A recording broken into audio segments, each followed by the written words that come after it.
Hey guys, it's Poochie. I want to do a quick video because I got an email in. It's actually for my mom's AARP account, which is the American Association of Retired Persons or something. But it's interesting because 10 surprisingly valuable collectibles hiding in your home. I used to have an auction and we used to deal with some estates.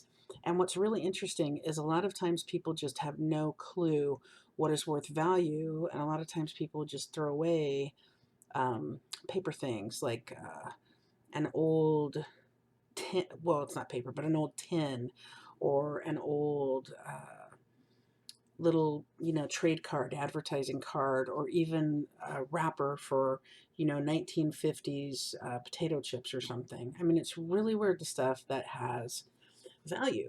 So what you want to do is if you are moving, if your parents are moving, downsizing, your grandparents, someone's passed away, God forbid somebody has to go into a care home or a nursing home, you want to have at least two people come in, not just one, but two people come in who do estate sales or specialize in estates, just to give you an estimate of what you have there that is worth money. And usually they'll do that completely for free. Okay, so this kind of talks about um, if you have an original copy of the White Album, right? Um, if it's in excellent condition, you get $60 or more. If you have a first copy owned by Ringo Starr at 790,000. So what does that tell you? It tells you the value of collectibles can vary a great deal, and what fuels the desire and the price for the high prices for collectibles is want. So if you want this beautiful photo of my dad and it is priceless to me and you want it just because you think he's devilishly handsome and it's a nice picture, then you want it and I really, really want it. So that drives up the value, especially if you're, paying auction prices or anything else. Desire drives up the value of things. When people say, you know, this pair of sunglasses is selling on eBay for $500. It's going on eBay for $500. That doesn't mean that it's selling. That means that someone is asking $500. These could only be worth $15, right? But so that would be their value, $15. What someone is willing to pay is the value of something. Okay, that's not what somebody's asking, because I can take this coffee cup and I really like coffee and say, I'll list it on eBay for $100. And then somebody could tell somebody else, oh, it's selling on eBay for $100. Well, no, it's not. It's listed on eBay for $100, but it's not selling. Okay, so that's the difference. You want to see what the sold prices are things. The sold prices are of things to see the actual value of them. Action figures. A lot of old action figures, a lot of newer action figures sell for a lot of money. I've sold action figures for well over $100, and it doesn't always, I mean, if you look at these, you have the Lone Ranger, right? Obviously older, Superman, obviously older, or a repro of an older item. So you have the older items, but then you have the newer items, and it's desirability that drives the price. It's supply and demand. If there's only one of these, it's going to be a lot more, even if it's newer, okay, of the Lone Ranger, even if it's a year old. If there's only 10 of them and people really want them, it's going to be worth a lot more in value than this 100-year-old Superman or whatever. Also, autos and gas stations, okay? Like Transformers are kind of action figures, but they're not that old. Teenage Mutant Ninja Turtles were really popular. Some of them are still really desirable to have. Autos and gas stations. Okay, so anything pretty much automobile related and gas station related is very collectible. There's people who actually have on their property, they'll have like a replica of an old school gas station. So it's a lot of guys, they collect stuff like that like crazy.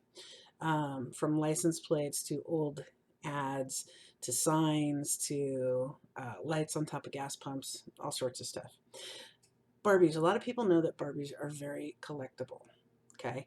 Um, it's very hard unless you really know what you're doing to identify Barbies and identify whether they're old or not, but there are ways. Barbie made her appearance in March 1959. Some models still pull big bucks. A 1959 one brunette Barbie doll in its original box sold on eBay for $96,500. Okay, that's when supply and demand pays off for the person selling. Okay. Um, Baseball cards. If you have old baseball cards, especially if they're in very good condition, you can have baseball cards from like the 60s or 50s, even from, was it 1909, 1919? There's a little tiny like tobacco baseball cards that I've sold before. I think they're called T209s. I can't remember off the top of my head, but uh, even the old ones of those aren't necessarily worth money. Like I said, it's supply and demand, the popularity of the player, the condition, the number that are still out there, etc. It can be over 100 years old and still not be that valuable. Comic books. Uh, Same as baseball cards. There's a lot of like 70s, 80s baseball cards or sports cards in general that really are not worth anything because people started collecting them like crazy around then. Same with comic books. You really have to know what you're doing with comic books, but to know what's valuable. But you can always have a hidden gem and not even know about it.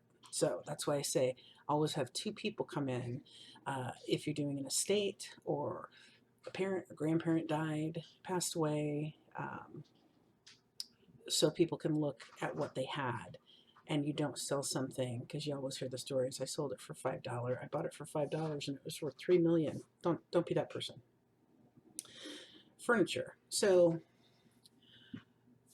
since COVID happened, a lot of people don't like to buy used furniture. So the used furniture market kind of took a real big hit when COVID came around. But now that we're kind of coming out of that a little, there's a lot more people buying used furniture. There's Victorian, there's, which is over 100 years old. There's the waterfall stuff from the 20s and 30s. There's mid-century modern that's like from the 40s and 50s. So there's a lot of furniture that is worth a lot of money. These are kind of mid-century modern or Eames era is what they're called, the chairs. Pokemon cards. I know nothing about Pokemon cards, but apparently they have value. I would not find them in my grandma's estate necessarily, but apparently there's a Pokemon card worth over $1 million. Wow. So you never know. I didn't even know that. Posters.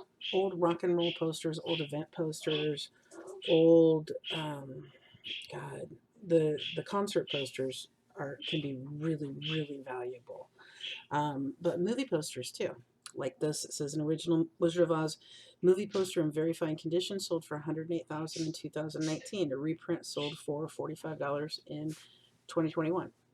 So if you have an original, that's the key. But even some of the reprints for the reissues, like Gone with the Wind, the movie has been reissued and put out many, many times. So the reissue posters are also worth money. And you want to have them rolled, not folded. Sports memorabilia. You got to be really careful with sports memorabilia because there are fake autographs, fake cards, fake memorabilia.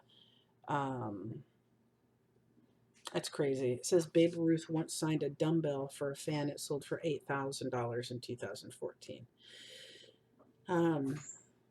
Yeah, sports collectors, sports memorabilia are hard to sell, but if you find it in an estate and you can have it, get a certificate of authenticity with it, then you can sell it for a lot of money. I personally have a Michael Jordan, Magic Johnson signed basketball that they signed a long time ago when they were on the Dream Team for the Olympics. But I do not have it for sale. This is another thing, technology. So a lot of stuff, I've been looking for a VCR lately. Okay, just a VCR because I have an old tape of with my grandma on it that I want to watch. Just a VCR is hard to come by. Um, they're selling for more online than they did when people were using them, I swear. Um, and old computing and technology is worth a lot of money. Also, old stereo equipment, um, and some of it not even that old, can be worth a lot of money. So this is a 1976 Apple I personal computer sold by Steve Jobs from his parents' garage, sold for over $250,000 at Christie's in 2014. I would bet that it's worth considerably more now. And that's it. Here's something that I was talking about. Value is in the eye of the beholder. What makes a collectible valuable? Condition is one thing. A rare version is another thing. If it's in its original packaging, it's another thing. And supply and demand, desirability. Although it's possible you may have a Rembrandt in the attic or a Chippendale mahogany Bombay chest dresser in the basement, it's not likely. To be honest, most people aren't going to be interested in your grandma's tea set either. If you find something that appeals to people over 65, you can't sell it because those people are trying to get rid of their stuff, not buy more of it. That's very true. The newest generation of collectors is looking for items they had as children in the 80s and 90s. I would say 70s also and 60s personally, but that's because I'm older. So that's pretty much it. There's a lot of stuff. Just don't assume that things are not worth money because a lot of times things are worth money. You just have to uh, figure out what. So, if you are moving, or there's a lot of people like me and a lot of other people who make money specifically by going to thrift stores and to garage sales to find stuff to sell that people weren't aware that were worth money or didn't care. So don't be the person that gives away, $1 million Picasso because you thought it was garbage in a stack of papers. Make sure you like my channel and subscribe for more videos about all sorts of stuff, selling and everything else. So thanks for watching, guys. I appreciate it.